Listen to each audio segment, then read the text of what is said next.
Yeah, the mine. S- Hello. So where do we start? What's up, Mind Games? May I suggest a topic Sure. that we should start with? You're the Um, boss.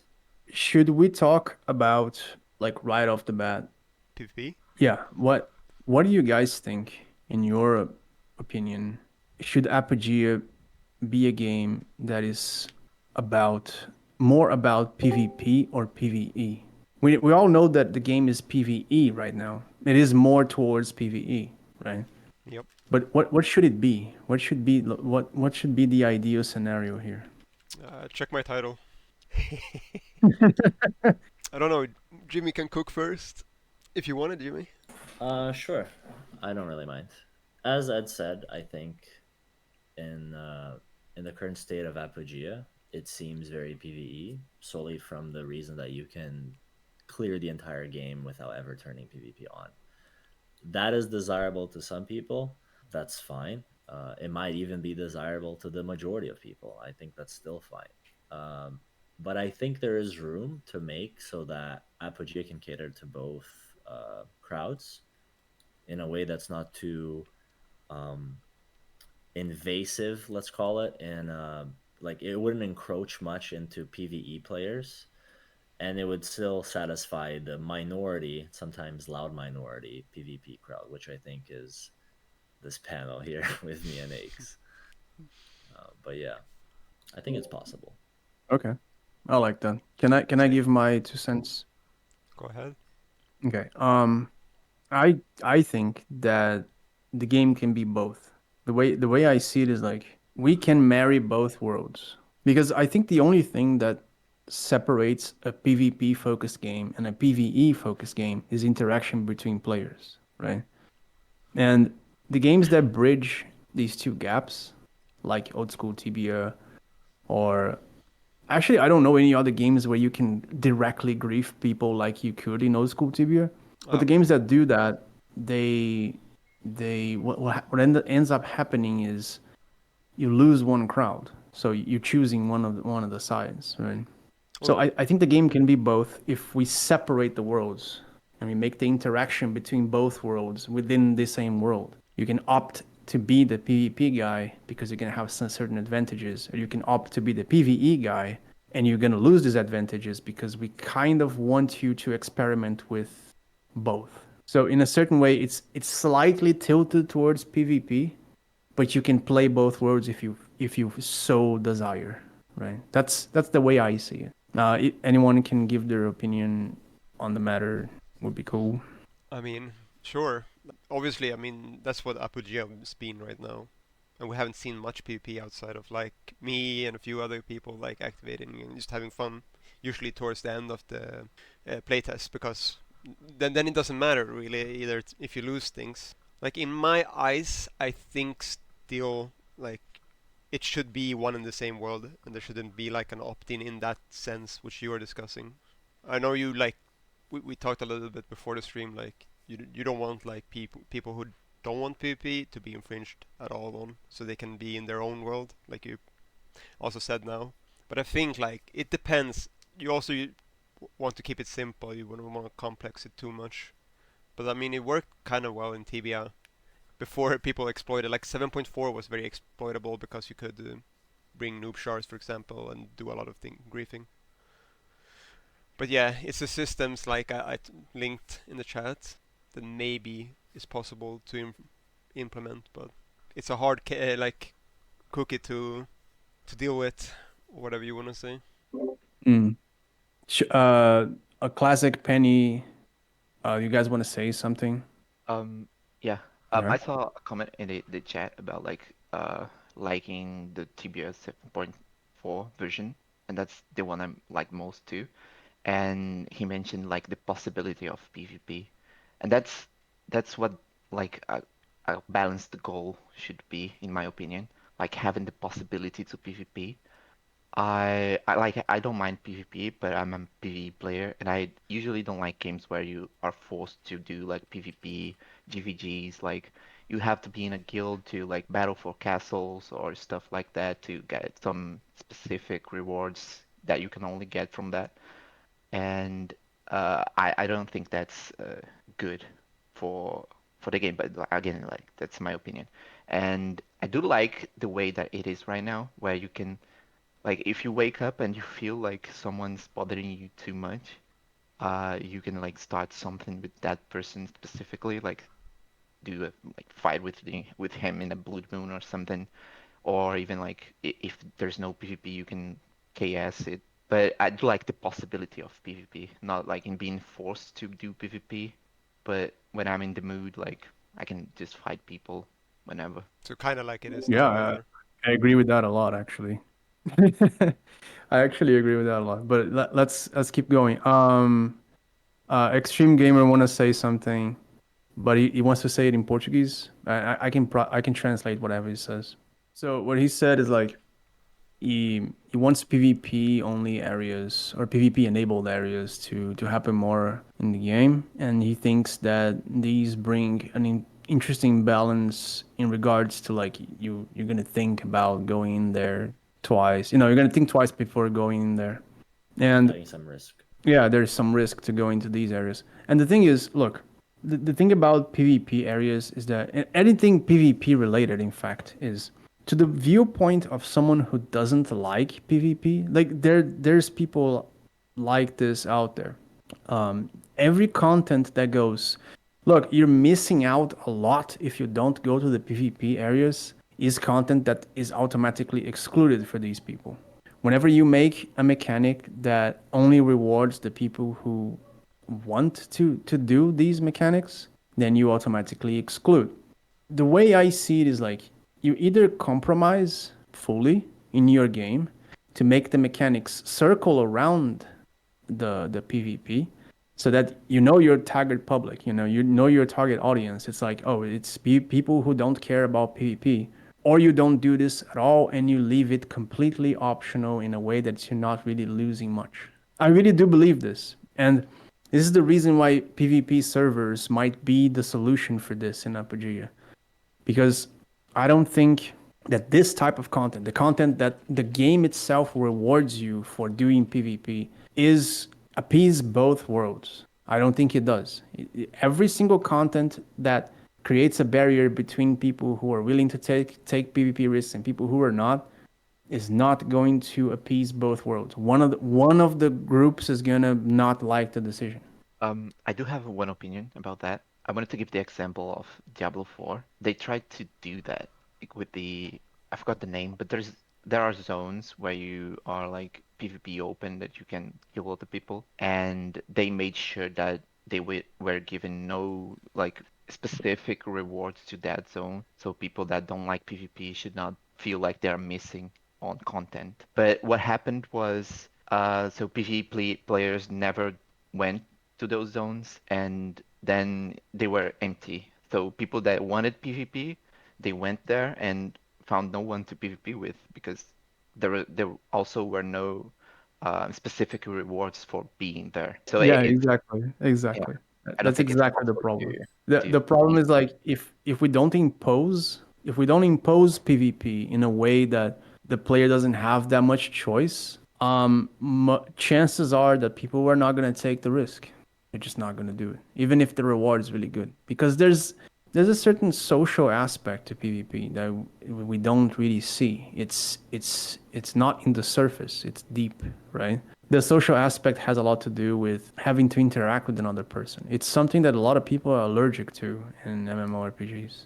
And what I try to do, my current job as a designer, is to try and bridge that gap, the gap between social interaction. I want to try and make it as natural as possible. And I think PvP suffers from the same exact issue where if you don't give the player clear paths about what is happening, they're not gonna take it. They're not gonna take it either for like being scared or for being too insecure to do it. Right. I think Jamal has a lot to say about this because he was talking to me before about how most people can influence a game that was about PvP and now no longer is. Or vice versa. Yeah. Yeah. And it's like there's a lot of people in like Reddit or whatever that have this exact same opinion, and that like with what happened with New World, for example, right, Jamal? Yeah, I think in regards to New World, they just they just shifted the focus from PvP. I think originally it was supposed to be a PvP focus game, and then during the first test, a lot of people complain about that as being the main focus of of Amazon Studios, and I think it just went the opposite way, and they ended up making more money, but it also got criticized heavily. I think there is a room for PvP in Apogea in a way that you wouldn't force PvP. PvP shouldn't feel like a PvE player must engage in PvP for the sake of progressing their character. Like you can build a game in a way that you can induce a player to PvP because they start in not only enjoying the PvP that comes with the game, but also because they feel like it's engaging, it's fun, it's not extremely punishing. Uh, you can make it punishing in some sense. I don't think I'm not of the opinion that you should make PvP unpunishing, like you die and nothing happens or anything. So otherwise, I wouldn't be playing Apogea. But I think as long as you address the main focus, which is the PvP crowd is the minority, the PvE crowd is historically the majority. In what way could the community or the devs design the game in a sense that it could make those two factions of the game, quote unquote, interact would be the biggest thing to focus here. There are a few things that I think could be done, and I think Ed has already mentioned them. Like for example, you don't have right now in the previous test, people complained a lot about loot stealing. There's a lot of loot stealing. I particularly love loot stealing. It is one of my greatest joys to to do that. But people were, rightfully upset because they felt like, oh, I just couldn't click fast enough, and this person just stole, my hard-earned loot. I spent like 10 minutes killing an orc. Some guy comes in and just, drags the bag to another slot. So there should be something to do with that, and I think Ed's solution is a good step in the right direction. In which, correct me if I'm wrong, Ed, I think you said something along the lines of there will be a protection for the person that kills the monster, or some sort of protection for the person that kills the monster, but you can disable but people that have PvP enabled can bypass that protection by having PvP enabled. So it could be that it becomes too oppressive for the PvE players to enjoy. They'll come to the conclusion that, okay, even if this is a mechanic, the person who never wants to PvP, still get way too punished by it. But I think that could be mediated. I think that their quote unquote punishment, which would be, their loot haven't been stolen, wouldn't be as problematic, because there's ways to circumvent that. I feel like you could hunt solo, you could, you know, you could use Trophy, the spell to find people, to see if you're far from the person that was stealing your loot, to see if you're safe to hunt now. Like there's ways that you could remedy this. Yeah, I agree. I mean, loot stealing and all that, it's the freedom that TB offered, like the immersive like feeling you had. Anything can happen to you. Anyone could come at any point to attack you or like take your loot. You could do it to someone else as well. Like the game itself offers so much freedom when it comes to a player. Like you can basically do anything. That's like for me as a PvPer as well. Like I always have the freedom, and if I know when I was a teenager, I was very well, not necessarily toxic, but I was, a little bit of an ass, and I knew I had people after me all the time. So you always have to have your enemies on VIP, for example. And kind of want that feeling somehow on Apogea, and that's either do we split the player base to like PvP server or non-PvP. It's like maybe I should say the points I mentioned to you, Ed, earlier.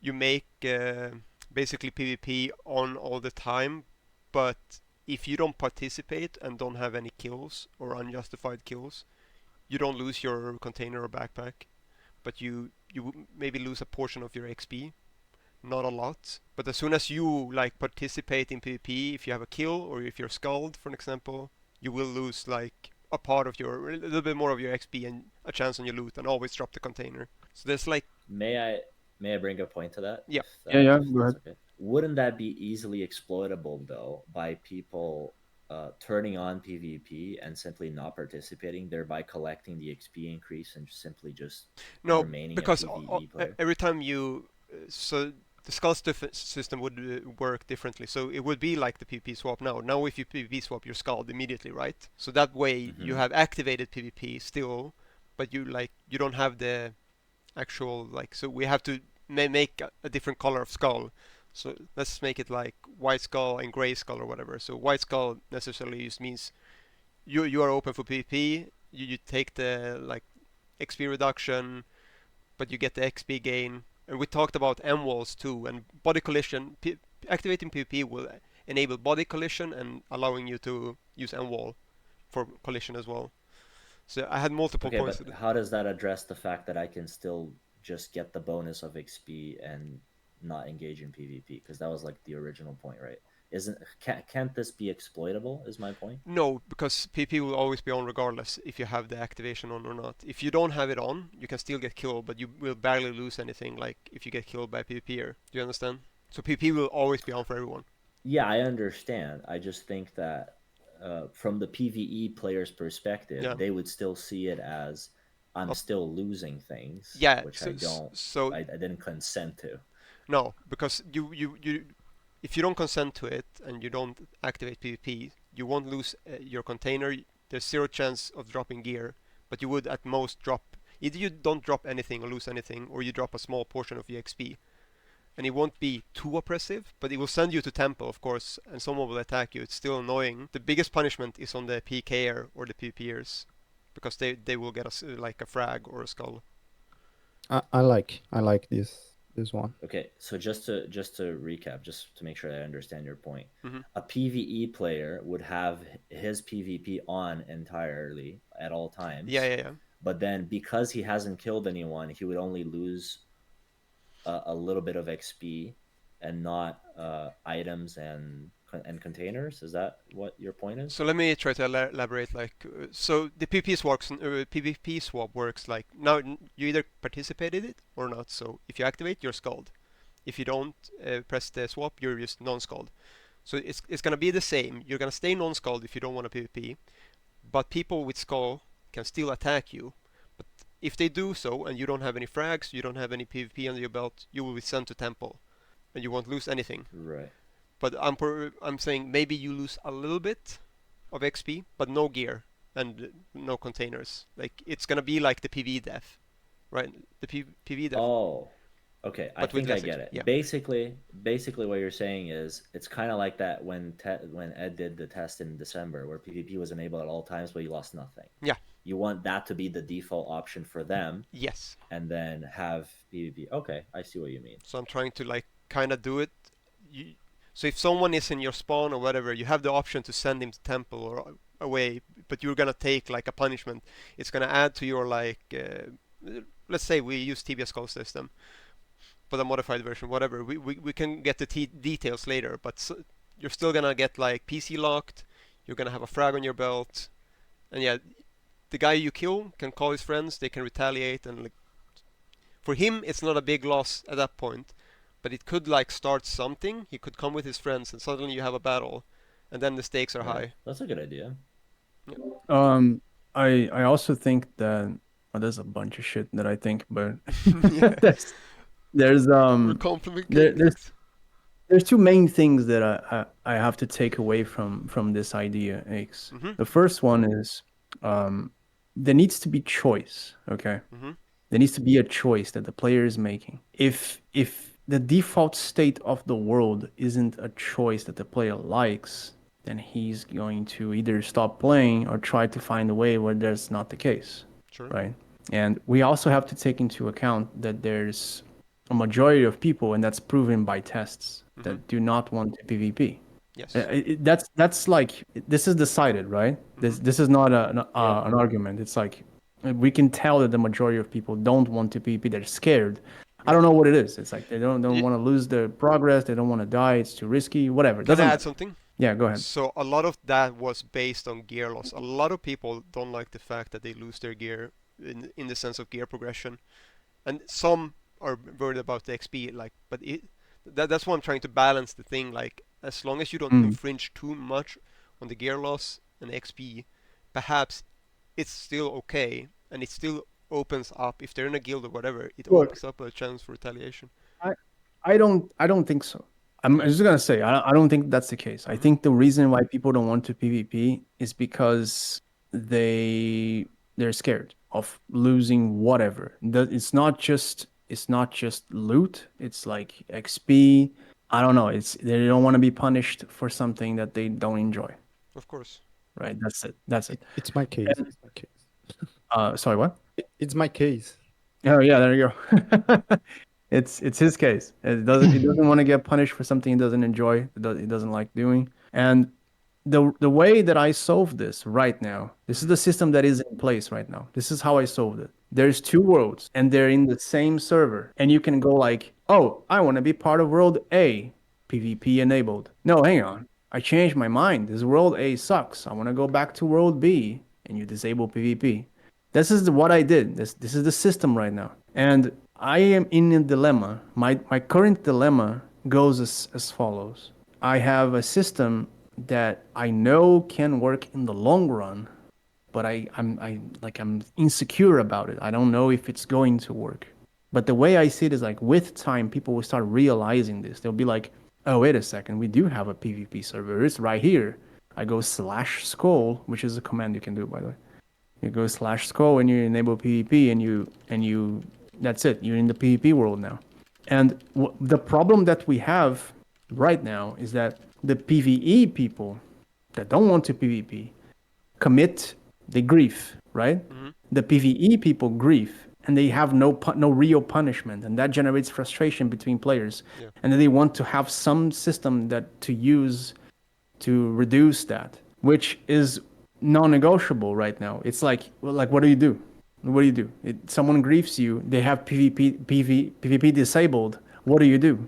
Right? You can't do anything. You can't punish them. You Yeah. can't do anything. Blood Moon has like a 3 hour, one entire day in game warning before it gets activated. So it's very hard to punish people who did things to you.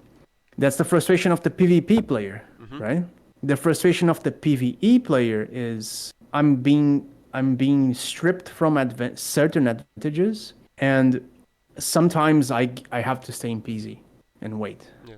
So the way we fix these two things, the way I see that we fix these two things, because this is not easy, it's complicated, Yeah. right?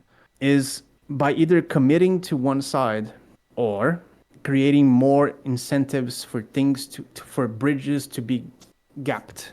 It's not simple, it's very complicated. And I totally understand if you guys feel lost, because it's something that, like, I told this to Jamal, like if you compare Apogea, which is a game that was developed in like 3 years by 5 guys and had like 6 months of test, to like a powerhouse, like a game developed by Amazon who would cost like what, $10 million or whatever. Compare the two games right now. Compare them. Do you see what I mean? It's like one of these games, and it was not the one that was developed by 5 guys, did a good job incorporating PvP into the world. And it's not a simple thing. You need there's like a lot of compromises you need to make and a lot of things you have to think about. But I digress. Can I just jump into another topic if you guys don't mind? Sure. Can I say my hot take Oh yeah, you can say something on classic. this? Sorry, I'm sorry. sorry. I think PvP is something that is important for a game to feel alive and not just like dull. And I experienced it with Tibia, and I've been a long time Tibia player. And other games I've played where they had like a specific PvP zone or a specific PvP arena, it just those worlds felt like games instead of worlds. I don't know if that makes sense. It doesn't feel like alive almost. It's And I not as feel immersive at all. Yeah. exactly. So PvP, I feel it's a very important part of the game. And honestly, the way it is right now, there's very little issues. One of the issues I see, and this is like a biased opinion, I guess, because I love PvP, is the blood moons aren't long enough, and that honestly, they're not often enough. But other than that, I think the way the PvP system is now, it's a choice. Just like you said, everything should be a choice. So you can either opt in or not, So right? maybe Blood Moon is what Um, we gotta work on. Maybe that's the bridge between the it's two just, worlds, basically. it's just, and it's Blood Moon was never an issue or like a discussion before this last test. All the people that came in and experienced the game haven't played it long enough to really see it through. And I think as the game is released with and people progressing in the game, the fear of losing gear and stuff like that is gonna go away because you can just have a PvP set that you can put on when you want to go PvP. So I think a lot of people overthinking it, honestly. I think there's just, and with the stuff that Ed said he's going to implement, such as the bypassing, loot, stuff like that, that's going to help encourage PvP. And also I don't know if it's an idea or you're actually going to implement it. Opt in, right? And you die, you're not going to lose anything. But if you kill, you'll start losing more things. Yeah, we'll Or probably that's, implement that. Yes. yeah. But that's my hot take, honestly. I don't think this is a big issue the way it is right now. Do you mind if I just add on to that for a tiny bit? Yeah, of course. I think Classic made a good point in the sense that Blood Moon wasn't so much an issue before because people didn't play the game enough to have an idea of, okay, death isn't that punishing when you understand the game and you understand how much time it takes to get your resources back. It becomes punishing and frustrating to a new player because he doesn't know anything about the game, right? So he just, he was on bandits for 3 hours getting like 200 gold, but then he didn't realize he could have been farming something else that was much easier. I think the approach that Ed was doing in regards to like bypassing loot protection in the next server should be like, I think for us to find a sweet spot, a good middle ground, instead of just instantly jumping to the next test and making like a ton of changes off the bat, maybe slowly change the current mechanics so that we can find something else. So maybe like this is just thought, but maybe simply just adding this mechanic that Ed has already talked about implementing, which is loot protection and then bypassing with PvP on. Just try that out, see how that feels, and then go back to the drawing board after some feedback. Because if we add 10 billion variables all at the same time, it's going to be hard to focus on which one exactly is the issue, right? If we just add this one, maybe this will be like, I'm not making it like an actual point. I'm just saying maybe this is enough to be an incentive, a good enough incentive for PvE players to dabble into PvP from time to time, and that engagement. Because right now the current problem is there's not enough PvP for the PvP players. But Yeah. maybe that will be the switch for the PvE players to have enough engagement for the PvP players, and that will maintain some sort of balance. Do you guys know what I mean? Yeah. Yep. Yep. Yeah. Yeah, Classic kind of went to the topic that I wanted to go, which is Blood Moon. This is the thing. Like I saw all the suggestions for Blood Moon, and they're all good. Okay, all of them are good, including yours, Aeikz. It's a good suggestion as well. Having different types of Blood Moon is a good suggestion. It creates new dynamics. It's interesting. It's fun. But here's the thing. Like I explained, if the only way that I see, right, maybe I'm mistaken, but the only way I see where both worlds, the PvP people and the PvP people can live in the same world, the only way that we can do that is by having them be parallel, right? Imagine if it's two buildings. One is the PvP building, there's a PvE building. The only way that we can have these two buildings in the same world is if they don't communicate with each other too much. And then there is a system that makes that happen for a brief amount of time. And that's what Blood Moon is about. Yeah. This is what it was about. I was like, how do I make it so that there's a situation where the roads communicate for a brief period of time and you can still not participate if you don't feel like it? And that's Blood Moon, right? So when we go, okay, we make the Blood Moon last longer or happen more often, the PvE people are going to feel that. What if we make the Blood Moon the other way around? It's like super quick. It's like 5 minutes. The PvP people are going to feel that, right? So that system, the world bridging system, the world that communicates between the buildings is the connection. And like Jamal said, if we start to like glittering it up, go like, oh, during Blood Moon, this is like that makes things arguably like harder to. It makes it much harder to understand whether or not the system works, and it makes me think like if no one likes the system, then we have to remove. Oh, both buildings don't like the system, then we fucking remove it, right? And then we make it something different later on down the road. Like you make like what Aeikz suggested. There's a PvE event where you get better loot and monsters get stronger and things like that. But the intention of Blood Moon was to have that. And I would love to hear any suggestions that you guys have. Maybe you have some very like precise suggestion. They should- Yeah, go ahead. Yeah, so he's just said like there's no real incentive for PvE people to go on Blood Moon. There's no real reason for that to happen. And if I'm gonna be honest, I didn't really think about that. I just didn't think about it. I was like I thought about like exactly how I just described. It's like there's two worlds and I have to connect them eventually for a brief period of time and see what happens. The way I see it, Extreme, is like imagine this, okay? Jamal Classic put it really well, which is like right now people are very scared of dying because of the value of the loot. So I do believe that with time, as time goes on, this system will work a little better because people will stop being shy. So I do believe that it's a system that matures with time. It's the same thing will happen with PvP. PvP will mature with time because people will understand that it's two servers in one, and you can jump between servers and still communicate with the same people. Blood Moon, the way I see it is like if I want to make it perfect and I want to like give that a little bit of push to the PvE people to use it, there needs to be something. I don't know what it is yet, right? But there needs to be something. But Someone suggested. You read my Yeah, go ahead. suggestions, right, about Blood Moon? Like Yeah, just I the did. small I did. incentives. So it's all Yeah. about just finding the balance, the little tweaks that should be added to it, and it's also What if we just discussion like go ahead? on how the punishment, are we gonna reduce the punishments during Blood Moon at all, or are we gonna keep the same PvP risk?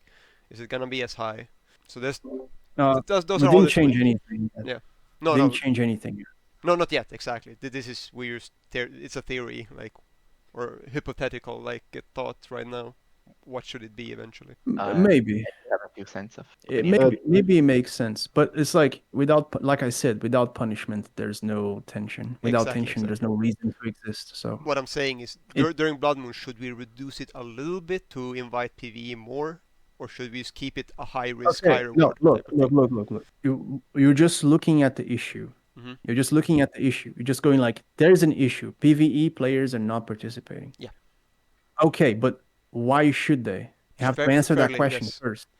But it could Right. be fun because if there's enough incentive, maybe they will join in a guild group, or they'll grow some balls in numbers. As long as I there's talked a little about this bit. before, Mhm. and the way I see it is like, just give me 2 seconds, okay, Classic? I'll let you talk. I talked about this before, and I think that the way I see it working is like you have two characters. You have a main character that you never enable PvP, and it's your like character lover character, and you don't want it to die, and he holds a lot of wealth, blah blah blah. And you have another character, which is the I don't give a shit character. That's where you log out and you log in with your I don't give a shit character, and you go on PvP because PvP is fun. And when you kill a player, you can get a lot of loot. And I don't know if that's not incentive enough. I do really believe that it's not the game's job to make it so, unless our game is about PvP, and then I'd better go out and make League of Legends. So there needs to be like some kind of different vision towards PvP that players don't really see right now. But that's what I believe should happen, right? Like the reason why I think PvE players should go into Blood Moon is because of what I just said, right? They can get a loot from another player, or it's just fun, and they go in a character they don't care. Okay, go ahead, Classic. Sorry. No, I was just you touched on something about when you were talking about the Blood Moon and if you glitter the system towards PvE players or PvP players, it kind of just made me think, what if you just remove Blood Moon altogether? and you just made being able to opt in into PvP just wherever. What Can does you that can you add? can you phrase that again? Sorry, I didn't really understand. Yeah, like you know how to opt in into PvP, you have to go to a protection zone, correct? Yeah. What if you're just able to do it wherever? Yeah, we can do that. We can Because do that. if the issue is Blood Moon and trying to figure out the middle line for PvE and PvP players, and it's not working, or people are going to complain either way, to just remove the system altogether. And it's just an idea. I'm not saying you should do it, right? If we can't find a solution, but it just made me think about it. I mean, Yeah. I don't know. It's like the way I see it is it's very hard to have both worlds, right? And there is always going to be some issue if we think about it hard enough. And then there's also the argument, and I'm not making that argument by the way, but I'm putting it out there, which is like, okay, like sure, you want to have both worlds, but why shouldn't you have a target demographic? And I do have a target demographic. The target demographic has both worlds. It's like I have both worlds. Sometimes I don't want to PvP. I have a character that I don't PvP with. I had right during the tests. I was like, I don't want to PvP in this character. It's just the character that I slay monsters with. The PvP character is someone else, right? And I don't know. It's like the way I see it, the system isn't that bad, but I could be wrong. And now we're going to another topic, which is like PvPing for servers. Should that be a thing? And then we completely remove Blood Moon, and then we have a server where PvP is on all the time. What do you guys think? Or should we make a PvP server and keep Blood Moon the way it is, or like more PvE focused where magical things happen? Like, what do you guys think? I want to give my opinion on Blood Moon first, if that's good. Yeah. So I'm a PvE player, right? And I might have an opinion that's different from the average PvE player, which is when Blood Moon happens, I like going to the depot sometimes. Like I'm not interested in engaging on any kind of PvP or anything, but I just like to see people in depot. Like everyone just goes to depot afraid of like leaving, and it creates that sense of immersion that the world is alive and whoever is out there in the Blood Moon is like, I don't know, doing something. That's the first thing. Maybe give something for people to do while they are on the depot. I wouldn't mind that. And the other thing is, I don't think the average player has realized the bonus of the Blood Moon currently. It might not seem much, like you go face a mob and it's crazy stronger and it's giving like 10% more XP or something. I like the most respawns are not big enough for people to clear and not have to wait a bit of time before going back in. And the respawn in the Blood Moon goes crazy. Like you can get surrounded by mobs if you are not aware of it, and that alone raises the amount of XP you make by a lot, like by a large amount. Like you go farm something that it's a bit weaker than what you used to, and it's like you will see XP go crazy. And that's the first thing. Don't think we need more incentives for PvE players because currently it is good. Like it is good incentive, at least in my opinion. Farming faster is a good incentive. But I do see the point for people that they argue that some PvE players will never engage with it because they are afraid of dying or something. And also, like, it gets harder to be killed, to be honest. You can just run away from people. Even then, the thing is, PvP players want the Blood Moon like they are sharks in the water waiting for new blood. And PvE players should be baited into the water because it will create that bridge between the two worlds. So I do agree that like raising the loot rate a bit and the Blood Moon would make like the average player feel a bit more appealed to engage with the Blood Moon. But I don't think it needs crazy changes. I do agree with what you said before that it is a system that will mature with time as people realize that it's not that easy to get killed. You can like exploit some respawns that are with like that has good mobs, but they are a small amount, but the respawn goes crazy now, so you can farm them a lot quicker and stuff like that. Yeah, that's my opinion, and then and maybe just put something for people to stay on depot doing something relevant. Yeah, that's very well put, Penny. I appreciate it. I really do. Did you hunt during Blood Moon on the test? Yeah, I usually went to like weaker things that usually are full of people, like diggers that drops like good items. That's cool. And the respawn, if I go there without Blood Moon, I could clear both sides of the cave, and I have to wait like 2 minutes, 2 minutes before they start respawning again. But at Blood Moon, I went to the side that's bigger, and I could not come back to the beginning before the respawn happened again. So it would just go crazy. 15 minutes of killing stuff nonstop, That's cool. and I think that's like great already. Yeah, Can I well, say you something? heard it. You heard it from the top guy himself. Blood Moon's OP. But can I say something? Yeah, Like go the ahead. Digger Cave, since the monsters become stronger, isn't that why they respawn, or is the respawn actually faster during the blue Yep. moon? The Respawn is respawn, faster, I believe. yeah, it's a lot Ah, faster. okay. Yeah, because can I have my take? I'm also more towards the PvE player, but I will also engage in PvP from time to time, but it's not a Yeah, go ahead. priority for me. Go ahead. But I feel like the blood moons at the moment, it's just a waste of time for PvE players. It's just like if I'm logs onto the game, but I want to go to hunt orcs, and then I say, okay, in 5 minutes it's gonna be blood moons. Then I have to wait for this 15 minutes before I can start play. So I only feel it's like it's halting my time that I can play the game. For example, if I only have 1 hour, should I be punished when I like have decided I want to do this when I log on to the game, because I think it's fun and I want the loot that this mobs is dropping. And I mean, the XP, you can get it from diggers, for example, like it's quicker spawn, like Penny said, but I don't like the idea that you should be halted your game time just because we need to have PvP in some sense. I rather have PvP always on, like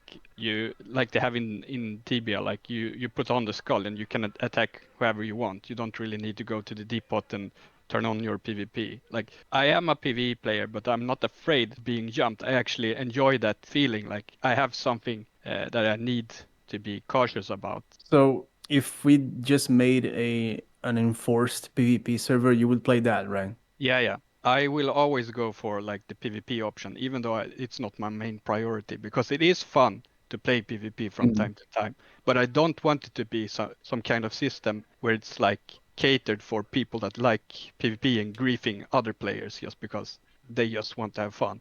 Yeah, this is my current dilemma, which is like, should we just make more servers? We stop beating around the bush, because Blood Moon is about that. I Follow feel like you should have like PvP opt-in, like you can jump in whenever you want, and it should always be on, and there should not be a wall like they have in Tibia. And the people that don't really like PvP, you should have some kind of options where it's like there is no PvP on this server at all. I didn't like the non-PvP servers in Tibia. It was like a shit show. Like people were griefing you in different ways, and you could do nothing about it. I like to have the option. If someone is really like pissing me off, I want to be able to defend myself. Like a PvP M4 server constantly, but people who don't partake in PvP won't lose too much if they get killed. But they always have the option to PvP, and that was like the first point. Yeah, that makes sense. But if I go back, I was just gonna say Blood Moon. That was one of my suggestions too. So you don't only have to go into PC. Blood Moon doesn't affect like the whole Basil or like the city. You can't in PvP in the city. So that would become pretty much like a full PC zone. That was one of my suggestions to fix like. Oh, it's so hard to make, man. Yeah. And also that would come with its own set of problems. Yeah, right? of course, Because of there are course. things that you need to. But I'm just saying. It's like a nightmare. Then they could interact like with crafting or whatever. But yeah, it might be a nightmare. It was just one of the examples, like how to not make it as intrusive for non-PvPers. Okay, let's just let Extreme Yes. make his point. Like opening more servers is not really about cost. It's more about maintenance. That's the main issue. The main issue is maintenance. It's like it's more servers, because we also want to make premium only servers so that premium is more attractive. And that means that we double every region already, right? Like every region is going to have a premium server, so it's 2 servers per region. Oh, there's also like different PvP modes, and it's like it's like three or 4 servers per region. I don't know. You know, it like scales up. It would be a beautiful, dreamy scenario to have only 2 servers per region. That would be ideal in our plans, so to speak. But I know that that's not really. It's just wishful thinking. so to speak, I'm not really sure how to deal with that.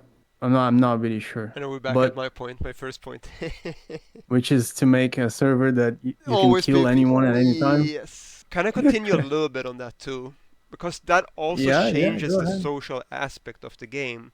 So how did it work in Tibia? You would protect like your friends, the noobs, whatever, if they get jumped. You would even like if you were a rune maker or whatever, you would get protected by the high levels. It's so much about social networking too. Like it's just another I don't know what to call it, but like another dimension to the world. It's just the social aspect of making it in the world. How do people make it? It's through contacts. Like it helps. So sure, I understand the intrusive part, but that's why I suggested what I did. Like if you don't participate in PvP, you won't lose much if you die to a PvPer. So and that also reduces the amount of servers you need and splitting like the player base. And I think premium servers alone will be a less toxic world in that sense. I think it would be. That's true. That's true. That is true. That is true. So that Um, would probably be the option then yeah.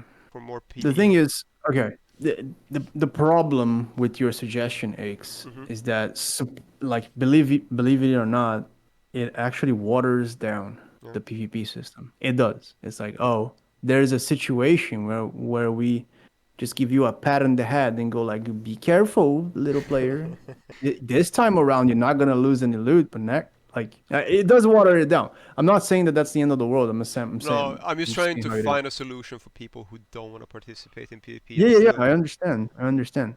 I think like we need to really understand why we're doing this, for what reason, and exactly what kind of issues we're taking. We're figured out so far with the discussion that there are people who like PvP and don't like Blood Moon, Hmm. and there's people who don't like PvP and don't like Blood Moon because Blood Moon doesn't give incentive to them. And on PvP side, even though it does give incentive, it's kind of annoying because it forces things that are a little too much. Either it forces you to stop hunting because monsters get too frenzy, or it forces you to hunt down people because of the whole event thing where people gang up on certain parts of the map. But that was So kind of it's a so PvP those are the PvE one. problems. Yeah, those are the problems, and the reason why we're trying to fix is because we want to have both worlds in the same server because it's just more people in the same server, and that's always good. I have two very strong convictions, and it's not 100%, but the first conviction is that I think the system gets better with time because of the economy of the server. The economy goes more stable. Loots get more easily get, and etc. And the other point is that I also think that understanding the game makes a difference. Yeah, Like I longevity agree. will make you make a bunch of characters and things like that. Yeah, go ahead, Classic. No, I'm just agreeing with you that over time people are gonna realize the system is not that bad, and they're actually PvP is, especially in Apogea, PvP is super fun. It's thrilling. So I feel like as time goes on and the game is out and people are playing it, this won't be an issue as much. I have another topic to bring to the table, and that's a topic that I've been thinking about a lot, and that might be the way we fix this. I don't know. What do you guys think about factions? Like you can take a faction into the game, either via quests or via a simple mechanic, and instead of Blood Moon, we have a faction that you take that would make it so that you fight other factions. Is that bound to your character? It's bound to your it's you can deactivate it, but it would work similarly to deactivating PvP. So there's a timer and blah blah blah. I don't Would see how that? it Sorry, go ahead. fixes because PvE players wouldn't still don't want to like stumble upon other faction players in their hunt and being killed out of nowhere. I agree with Penny, and I think it introduces another problem. What if I want to kill someone that's in my faction? Yeah, Is that then still This topic just went down real fast. The next topic that I have here, and I think it's very pertinent, is like how do we deal with people that band together, or the Dominandos, right? The way the system works right now, does it fix that issue? Like, can you opt out from being no? harassed from these people? no. Not really. I Yeah, I don't think so. primarily because you can sort of abuse people without ever having to PvP on. You can have a Dominando without ever turning PvP on, simply because you can find them in game, loot their monsters all the time, and just KS them forever. Like, you can grief to the absolute infinity in the current system. Imagine you come up with 10 people and then wall block them while they hunt. Like, you fuck up with them a lot. There's so Also, many. that's an option. Yeah. Yeah. Can I say something? Yep. This is why I feel like we need to have it possible for everyone to just jump into PvP and like defend yourself. For example, even if they are 10 people, like you can call some of your friends that you have been playing with and jump them. Like I don't like something that is like I can do whatever I want because I'm hidden behind this non-PvP. Can I add to that real quick? Because I've seen uprisings. I've seen people like come together and join the so-called good side or whatever. If there's like toxic Dominandos, they eventually have to fight harder or fall because people who are oppressed will join together aside. Even non-PvPers, I've seen it happen countless of times in Tibia. Like they will join, they will fight, they will listen to a commander, and that's what makes Tibia beautiful in the sense like you can see like people rise up against their bullies and fight. So it's not necessarily always bad to be able to PvP because that also gives you the option to fight back. Having like dominance creates the organic PvP. It incentivizes like even if the PvP is PvE based, fighting over people over loot or mobs, it creates that friction between people. And it is the discussion that the current Tibia is going through. It has been going through actually for a while. It's like you have dominance in PvP and PvP worlds, like in both. And arguably, people say that in PvP worlds it is worse because you can't do much about it, and the power comes from like numbers and organization. People will just you log in, people will follow you and KS you until you bend to the will, sort of. So it's tricky, but I don't think dominance will like I don't think it will be free of dominance ever, even if PvP or I think Penny raises a good point in which we haven't really brought it up until now, I guess, which is we're thinking of optional PvP as a advantage for the PvE player that can never participate on PvP, but we're not looking at the fact that Dominandos will abuse that feature to fuck with them even more. Excuse my language. You feel what I mean? Because they can just always be unpunished forever if they abuse that system. So maybe the opt-in for PvP, like the forced PvP in that sense, would be a solution to that. But I think at its core, it still touches on a concept or like an idea that PvE players. This is just from personal experience playing with friends, the ones that play like competitive games like League of Legends or CS or Valorant or whatnot. It's not that they don't want competition or that they don't like competition. Many of them do. What they don't like in, I guess, hardcore PvP games or PvP enforced games is this frustration of never having a chance of outplay. Because if you're in your hunt and you're hunting and you're enjoying your little life and 50 people come and you have absolutely no chance of escaping or like doing something, that is the frustrating part. It's not so much that they're afraid of battling or in some sense. It's that there's no position for outplay. I think they would enjoy always having a chance of outplay. Not only that, but also like if the game rewarded this is just assuming that the game does become opt-in PvP, but that the game rewards people for the skill that they have, the mastery that they have, and the knowledge of the game mechanics more so than numbers and item set. One big issue that I saw, this is a bit of a tangent, but one big issue that I saw is haste having a cooldown. Haste doesn't offer another extra bonus if you spam it, right? The only bonus you get from haste is, I think, canceling slow is the current mechanic. So just, I think one small step would be like removing cooldown on haste.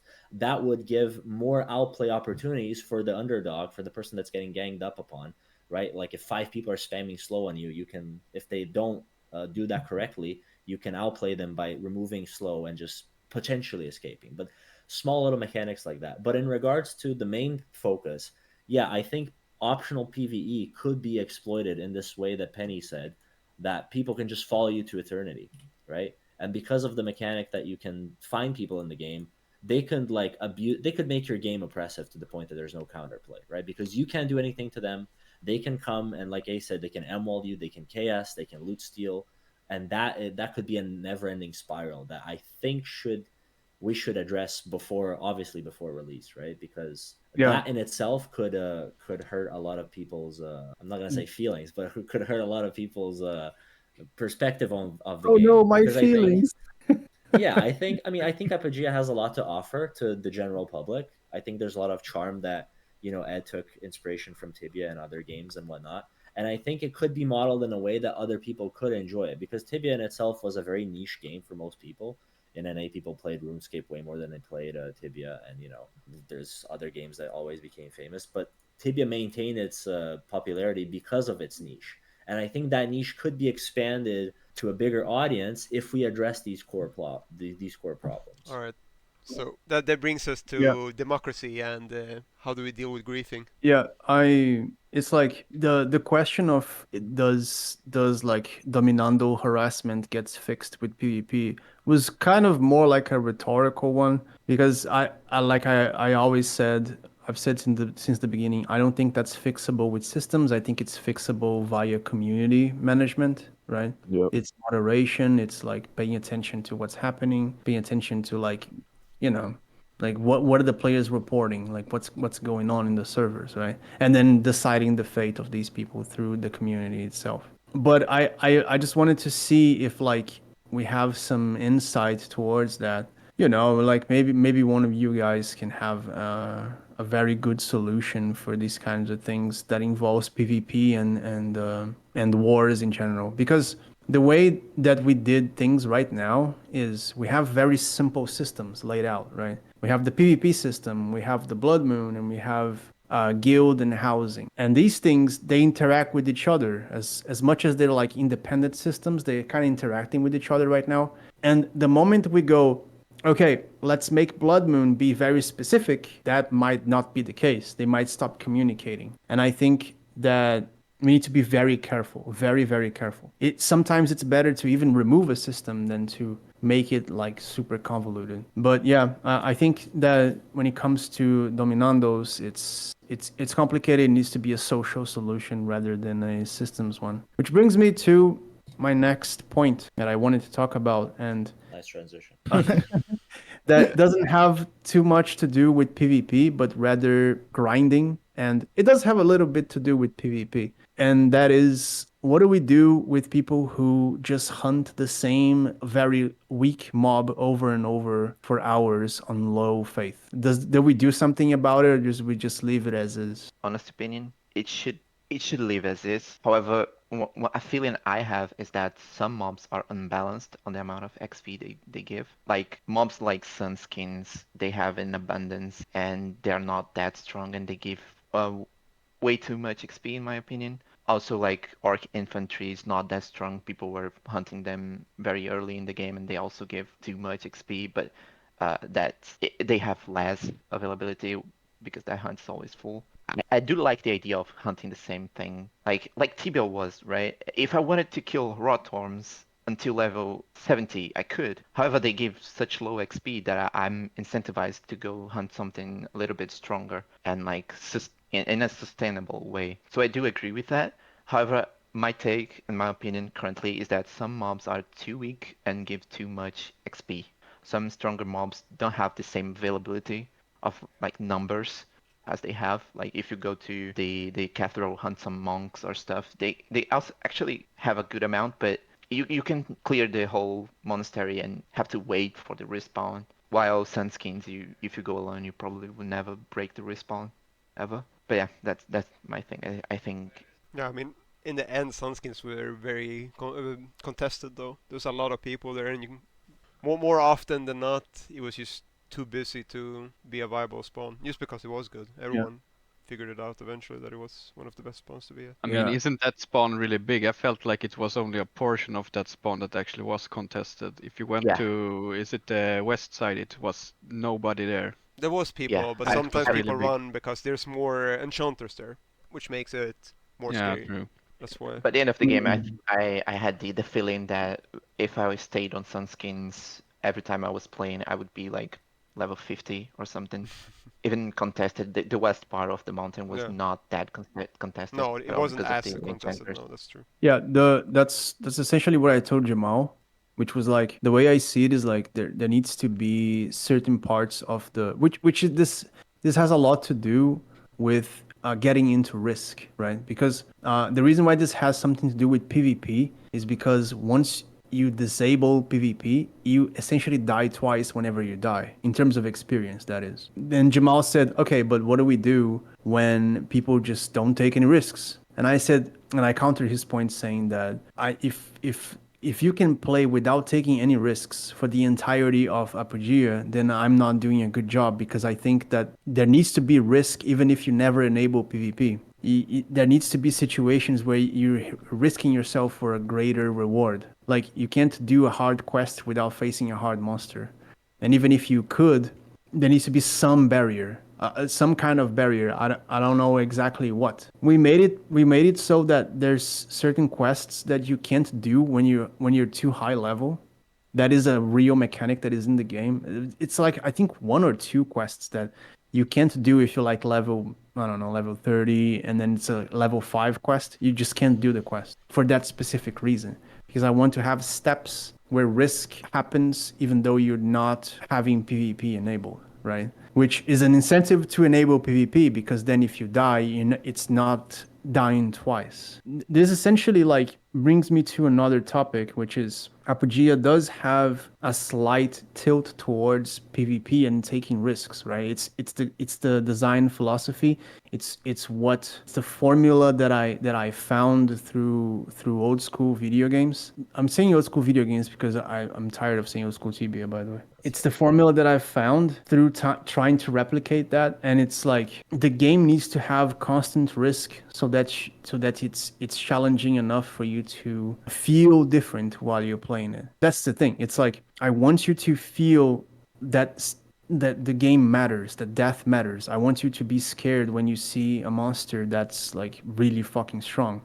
You're not gonna have the same feeling if you die and then you don't lose anything. It's like, whatever, right? I lost nothing when I died, and I think that's boring, and it's not gonna create good gameplay. I guess that's my next point, which is, should PvP behave in the same way? Should it have the same types of risks? Because if I say, okay, it's Blood Moon now, guys, and you don't lose anything when you die, it's like, I remove that design philosophy. Or when I say, okay, the PvP, like, PvP is enabled all the time, and you don't lose anything now because it's like an unfair fight. But then the design philosophy is gone, and there's no stakes, and then if you die, it's like, whatever, you just go like this, and then you keep playing. So my point is, how much should we tilt towards PvP risk, and how much should we, how do I say this, like, be gentle to the player, right? If that makes any sense.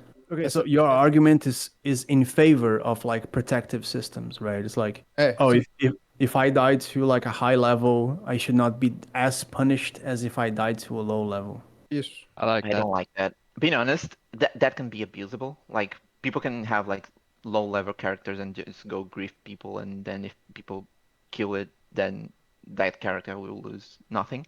And also, I feel like for immersion purposes, death should never be not punishing. I don't know if anyone here has played like Raven Dawn.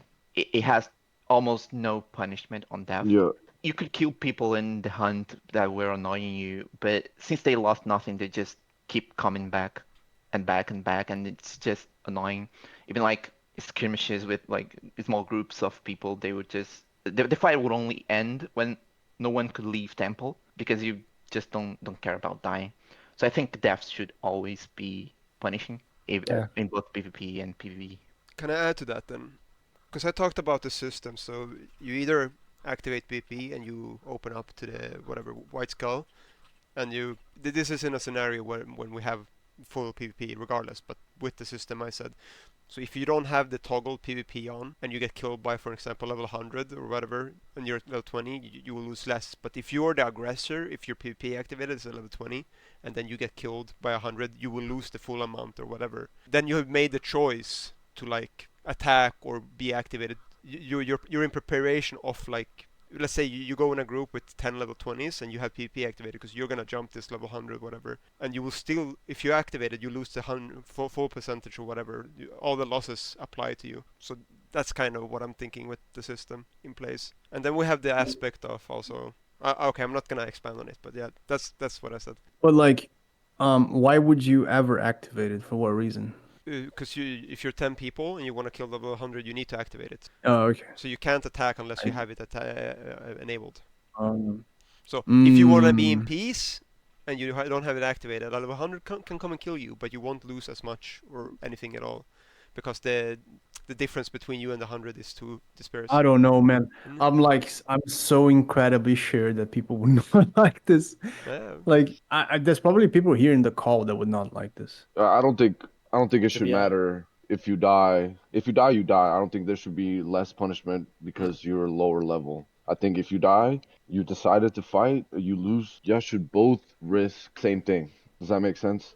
It doesn't. Because if- But okay, so Yeah, how if it you- works in Tibia kinda is there's heavy punishments. You basically can't waste too many unjustified kills on low level characters, for example. It doesn't make sense because eventually you will get a red skull, you will get a white skull, you'll make Yeah. yourself vulnerable. Eventually you get banned too. So there's also, we can always discuss the restrictions or whatever the punishment of unjustified killing. I was talking to this with Jamal, and it's like, here's what happened with Tibia. Okay, there's a bunch of things that happened with Tibia. They have the privilege, quote unquote, of time. Okay, Tibia is a game that's like very old. So when people play Tibia today, they already expect some specific things, and not only that, but Tibia also has realized through time that it's not that great of an idea, right? Like, how many retro servers are on Tibia right now? The new PvP system for Tibia is ass backwards, right? It's like the super convoluted, like flag systems, like magic walls, 10 like million green. skulls. Like, I don't even know how it works, but that's the thing, because if we go like, okay, but the reason why it works in Tibia is because of zeitgeist. It's because that's a product of its time, and I agree. I actually agree. I think that the reason why the old school PvP in Tibia worked was because people didn't have that many choices. But I also think that not only it is a product of its time, but also it is an accidental brilliance, so to speak, right? They found out a formula, an incredible formula for a game to have high stakes out of lack of knowledge in game design, right? It's like it's an accidental, it's the Powerpuff Girls recipe, right? So the accidental ingredient X. I realize this now after like a million years doing game design, doing game development. I go, oh, like the reason why it worked, it was kind of an accident. It's kind of like pixel art, right? Pixel art was like a necessity, and then it became kind of like an art style. It's a little formula. It's a little thing that if we remove it, because we go, well, we can go HD. We can have all the pixels and they're interpolated and it's beautiful. And I go, yeah, it's not, because the roughness kind of does something to it. And it's the same thing with PvP and Tibia. It's the same thing with interactions with players, is that if we understand exactly why it was good, if you abstract, we kind of look from far away, like, oh, like the reason why it was good, it's because there was stakes. People were fucking terrified of dying. Why? I saw a video like today. Was it today? Was it yesterday? I don't remember. I saw a video, like one of those old Tibia videos, where a guy was getting PK'd and the other guy was like, dude, like, throw me your armor and I'll let you live. And then he did. He threw the armor in the floor and the guy let him live. And I'm like, how does a game do this? How can we make a game that this can actually happen? Like that dying is so incredibly scary and dire that a person is willing to throw one of his gear on the floor. Well, my point in all of this is that we have to be careful when doing systems that is a slap on the wrist, because the slaps on the wrist, once they accumulate, removes an important aspect. It smooths out the pixel art, quote unquote. I'm not saying that your suggestion is like that, Aeikz. I'm saying that whenever we think about systems, we have to always remember this. We have to always remember that without these specific things, this formula, the specific formula that was generated from the zeitgeist of old school games by accident or by lack of knowledge or whatever it is, doesn't really matter. Whenever we stir away from that formula, we risk of losing the flavor, we risk of losing originality and whatever you want to call it, right? Yeah. Which, does anyone want to say something? I'm sorry, I went on an insane tangent right now. No. Nah, you put that beautifully, Eu- honestly. Eu So queria what he falar. said essentially, I'm gonna try to boil it down real quick. We want it word for He word. said word for Yeah, word. for real. That was a What lot. No. No, he was a little I'm just gonna say it. Hey, never mind. He said that he kind of don't care about Blood Moon, but that monsters are way too strong. So it didn't have the advantage that he thought it would have, which is like, oh, everyone's on PZ because they're scared of PvP, so I'm gonna go hunt. And then when he went hunting, he was like, oh, it's not worth it because monsters are way too strong. That's actually like crazy good feedback because we can just do that. We can just adjust the strength of monsters and increase their drops so that it's actually worth it. He also said that it's probably a good idea to have one single server for everyone, like a global server, so that there's less PvP. servers with better ping, with like worse ping. I'm sorry. I don't know. Like, I kind of disagree because if you play with zero ping, the game is like it's so good. It's so smooth and it's so good. I It's think like it feels regional great. makes sense. It does make sense. It does make a lot of sense. I would Like, I would love in the future though for seasonal server. Just put it on NA East Coast and then we can have some fun PvP. yeah. Oh, by the way, we're probably doing 2 servers on the next test. Probably EU and then NA. Ooh. Probably, okay. I can't guarantee. I have to check with Bruno. Mm-hmm. But there's a big chance. I want to test 2 servers. May I add one Um, thing into regards to the point that Toots just made, which I Yeah, think go ahead. ties a lot into after, for example, this last test, you concluded that the game was too easy, right? That you're gonna make it harder. Yeah, I am making it harder. Yeah. This would, in a way, and I'm not disagreeing with Toots. There needs to be some change regarding Blood Moon, but changes in regards to the XP will, in a way, make the game easier or harder. That's just the default setting of Apogea. So if we're trying to make the game harder, this also ties with the previous point about you were talking about how high levels were hunting bandits or like low level mobs. There's not going to be a way that you can fix that problem without making the game harder. And I think one solution to that would have been, I think, okay, correct me if I'm wrong. Is the experience right now easier from 1 to 25 and then harder after that, and then you get the same amount of experience from? Yes, it's basically up until level 12, it's like 2x XP. Okay. Yeah, so in terms of stages, one way, because you mentioned that, for example, you wanted some risk in quests, and you made it so that if you're too high a level, you can't do certain quests, right? Probably the beginner ones, I'm guessing. Another way that you could increment that could also touch in what other people said, is make it so that instead of the increments just being from 12 and then to 25 and then 25 is the same XP range, Marmoto also said, and I think this was the general understanding until you told me, why not make it so that experience is related to your current level? So if you're a level 25, your experience has already been going down. Like, you can keep it the same XP up until 25. All I'm saying is from 25 onwards, you can make it so that it's incremental, like you get less XP for that specific monster as you level up, instead of just being the exact same XP every time. Because I touched on this topic a while back, and Penny chimed in and said that he wouldn't like that because he just wants to kill the same monsters forever. That there should be more incentive to not do that. And I actually kind of agree. I try as much as I can to not take the hard systems route, right? It's like, oh, you cannot do that because you cannot do that. Like, I don't like to do these things because they take away freedom and experimentation. Like, for example, I'm never making a class that can only hold one type of weapon. Like, I'm not doing that. because I want you to experiment with different weapons and see if something works. Like maybe there's a crazy ass build with like staff and knights that I don't know about, right? It's always better to always, in my opinion, to go for a route where it's game design the fix rather than hard system fix. Like, oh, the hard system is like you cannot hunt bandits because you're level 50. It's better to like, oh, you're level 50. Why don't you hunt this? Because it's just way better. I guess I agree with Penny on that point, but maybe I don't know. You know, maybe there's no other way. Maybe it's just like this ruins the game and we have to change.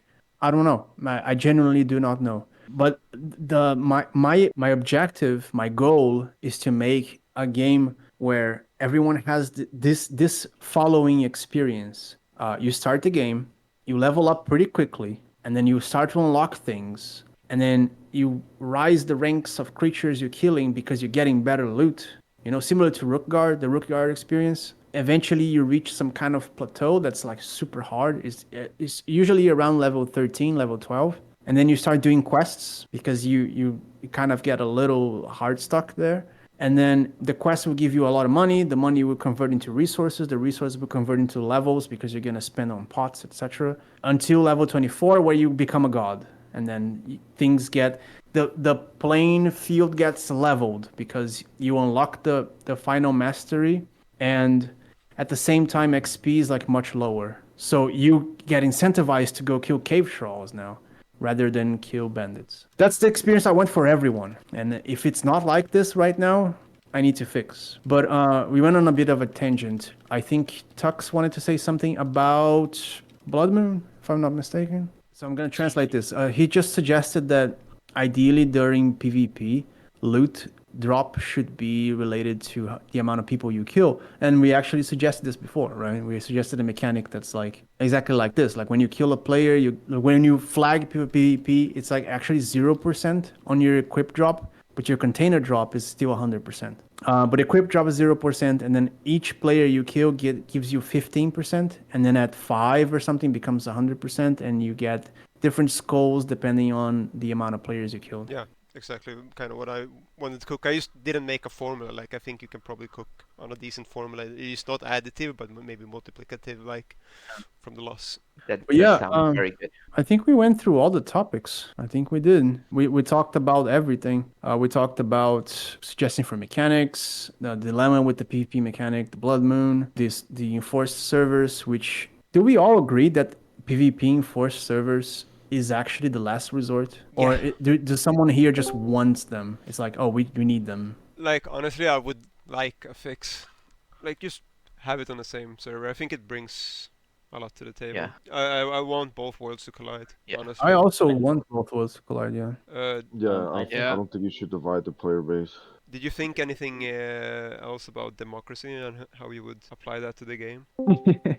I am worried about democracy. Here's the thing with democratic solutions, Aeikz. Yeah. We deal with them when it's time to deal with them. The reason why I say these things, it's like, okay, we have an issue that we have to solve, right? Yeah. The issue hasn't happened yet. So the reason why I say, look, we're going to fix this in a social matter is like, it hasn't happened yet. It might not even happen. Right. So if it does happen, then we talk with each other like we're doing right now to fix the issue. Right.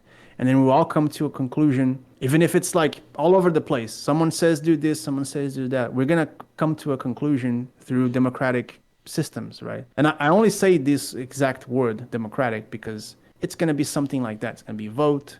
It's going to be some votes are more important because you guys have played the game longer and you're more important to the community and things like that. I thought So I don't want to apply them. More of an implementation of the game. Someone gets reported and they get brought up to a discussion. Like you'll be judge, jury, and executioner based on the. Yeah, exactly. Depending it's gonna be a jury. Yeah. We're all gonna wear hats and we're gonna stand like this in Imagine a this: room. you don't get banned for killing 5 people in one day. You get sent to prison. You sit in a. You get teleported to prison. You want to appeal that. You want to stand in. You want to stand trial. You want to present your evidence, and you can go through and see what he did. Context and everything matters. You sit in prison for 1 week otherwise. Jamal, do you want to say something? Yeah, I think in regards to the PvP enforced servers, I think I'm with the majority that it would become as last resort. But I think if there is demand in the server release, it's okay to have it as an option if people are actually interested later, because right now we just recently grew to like almost 11,000 members on Discord. If it keeps growing, there might be eventually enough of a population to have that, because if a server is, let's assume best case scenario, we have, I don't know, 10,000 concurrent players at all times. That means 2 4 6, that means like at least 3 servers on each region, assuming they're all spread evenly. And that's, that wouldn't be too much of an issue. But like if people are interested in a server, it's like, okay, just pop one open. I agree with the sense that, yeah, you shouldn't try to split the player base, especially because the game, we don't know the population of the game. But that's only an issue if we assume that the population of the game is small. We shouldn't divide the population of the game if it's already like, if we're maxing out servers and they're all going at 1,000 a pop, maybe it's okay to add another PvP enforced server. Yeah, because those servers won't suffer. Yeah, I was about to say that. I was about to say like, okay, well, like what if we have like 1 million people playing? Then maybe it's a good idea to have a server that's dedicated to the people who really just want to pay a PvP server and stop with the bullshitting, right? I don't understand that argument, by the way, which is, I think Mumrick was the one that made this argument, which is like, I don't want the little system. I don't want to beat around the bush. What he said was he Yeah. wants to be able to do something about people griefing him. So if it would be a non-PvP server and there would be friction, there's nothing they can like realistically Which is like, do I anything to each other. respect that. I respect the shit out of that argument, but there That needs is to be actually actual like- real demand, right? There needs to be a real demand. No, which there is has to be a eventually- vision.